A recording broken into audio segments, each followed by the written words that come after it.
નમસ્કાર ખેડૂત મિત્રો, ગુજરાતમાં આજે 27 તારીખના સોમવાર છે અને સોમવારના તાજા હવામાન સમાચાર ઉપર નજર કરીએ। હવામાન વિભાગ દ્વારા આગામી દિવસો માટે રાજ્યમાં વરસાદને લઈને આગાહી કરવામાં આવી હતી, જે અનુસાર ગુજરાતના અનેક વિસ્તારોમાં ધોધમાર વરસાદ નોંધાયો છે। અત્રે ઉલ્લેખનીય છે કે અરબ સાગરમાં ડિપ્રેશન સક્રિય થતા રાજ્યમાં આગામી 4 થી 6 દિવસ સુધી વરસાદી વાતાવરણ રહેવાની આગાહી કરવામાં આવી છે।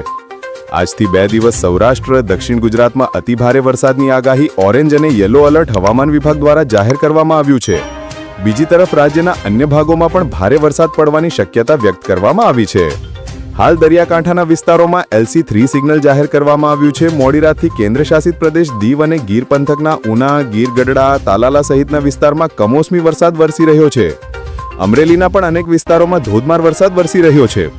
ભાવનગરના પણ મહુવા સહિતના અનેક વિસ્તારોમાં ધોધમાર વરસાદ વરસ્યો હતો।